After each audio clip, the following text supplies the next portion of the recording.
Shalom Bapak Ibu Saudara-saudari yang terkasih dalam nama Tuhan Yesus Kristus.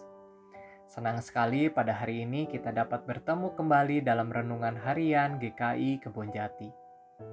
Saya berharap kita semua dalam keadaan yang baik dan sehat pada saat ini.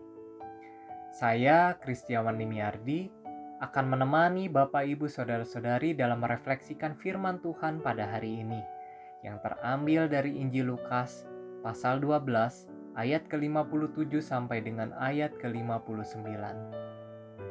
Saya akan bacakan bagi kita semua. Dan mengapakah engkau juga tidak memutuskan sendiri apa yang benar? Sebab, jikalau engkau dengan lawanmu pergi menghadap pemerintah, berusahalah berdamai dengan dia selama di tengah jalan, supaya jangan engkau diseretnya kepada hakim, dan hakim menyerahkan engkau kepada pembantunya, dan pembantu itu melemparkan engkau ke dalam penjara. Aku berkata kepadamu, engkau tidak akan keluar dari sana sebelum engkau membayar hutangmu sampai lunas.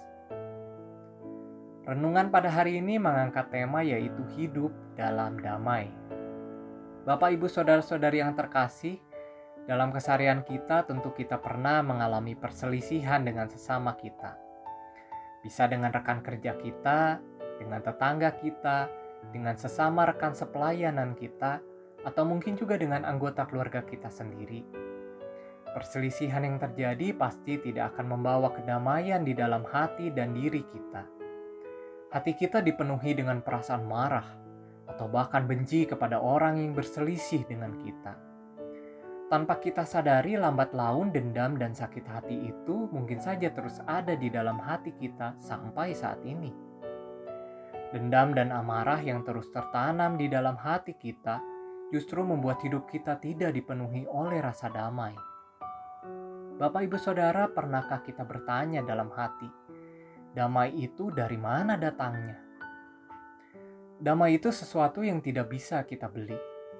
Damai itu adalah sesuatu yang mengalir dan memancar melalui perilaku, tindakan, dan perkataan kita sehari-hari.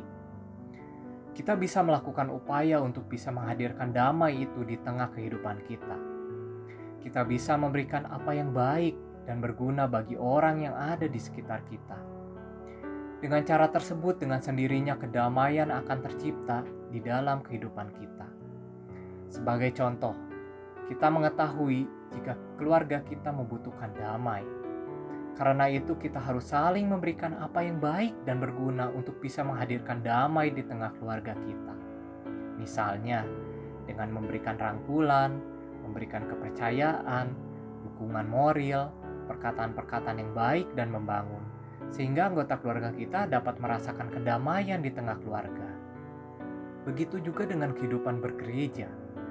Jika kita ingin menghadirkan kehidupan bergereja yang bisa merasakan damai di dalamnya, maka kita juga harus bisa memberikan apa yang baik dan berguna bagi sesama di dalam lingkup komunitas gereja kita. Jika masing-masing kita mau saling memberi yang baik dan berguna, maka akan tercipta damai di situ. Lalu pertanyaannya, apa saja yang baik dan berguna itu? Salah satunya adalah hal mengampuni.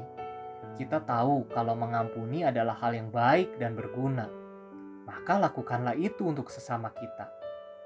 Kita tahu mengucapkan kata maaf itu adalah hal yang baik dan berguna, maka katakanlah itu ketika kita berselisih dengan sesama kita. Jika kita melakukan hal yang baik dan berguna itu, maka dengan sendirinya kedamaian akan hadir di tengah kehidupan kita. Kedamaian itu hanya akan hadir ketika kita memiliki hati, pikiran, dan tindakan yang baik, serta berguna bagi sesama di tengah kehidupan kita. Lalu apa yang terjadi ketika kita hanya meneruskan permusuhan dan tidak mau hidup berdamai? Dalam bacaan Alkitab kita pada hari ini, Tuhan Yesus ingin menyampaikan bahwa akan ada banyak kesusahan dan penderitaan yang kita alami ketika kita meneruskan permusuhan dan tidak mau hidup dalam damai.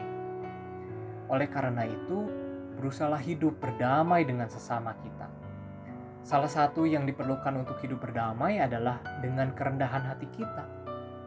Mari terus mengupayakan perdamaian di dalam kehidupan kita. Apabila ada masalah dengan teman atau saudara kita, atau dengan siapapun di dalam kehidupan sehari-hari, berusahalah untuk berdamai dengan mereka. Jangan biarkan emosi dan dendam terus tertanam di dalam hati kita.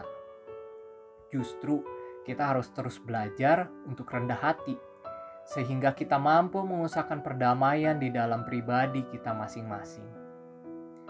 Selamat berjuang untuk hidup dalam damai. Dan sadarilah betapa kedamaian adalah hal yang dirindukan oleh semua orang. Tuhan Yesus memberkati kita semua. Amin.